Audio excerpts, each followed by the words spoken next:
Social మీడియాలో ప్రస్తుతం దేవరా పాటల సందడి కనిపిస్తోంది. చుట్టమల్లె సాంగ్ ఊపు ఇంకా తగ్గకముందే దావూదీ అనే పాటను రిలీజ్ చేశారు.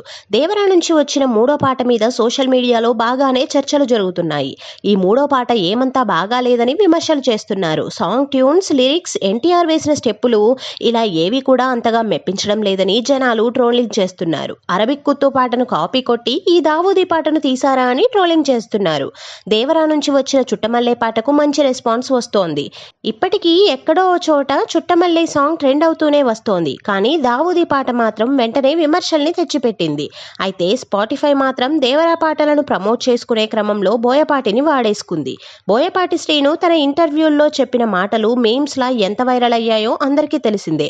అది ఉండాలి, దాంతో పాటు ఇది కూడా ఉండాలి అంటూ బోయపాటి ఓ ఇంటర్వ్యూలో చెప్పిన మాటలు సోషల్ మీడియాలో ఎంతగా వైరల్ అయ్యాయో అందరికీ తెలిసిందే. ఇప్పటికీ రోజు ఏదో ఒక రీల్, మీమ్స్, ట్రోల్స్ లో బోయపాటి కనిపిస్తుంటాడు. బోయపాటి డైలాగ్ ను వాడుకొని స్పాటిఫై సంస్థ దేవరా సాంగ్స్ ను ప్రమోట్ చేసేసుకుంది. దేవరా నుంచి క్లాస్ సాంగ్, రొమాంటిక్ సాంగ్ చుట్టమల్లేని ఒక పక్కన పెట్టింది. మా సాంగ్, ఫాస్ట్ బీట్ సాంగ్ అయిన దావూదీని మరో పక్కన పెట్టింది. అది కావాలి, దాంతో పాటు ఇది కావాలి అని ట్వీట్ వేసింది.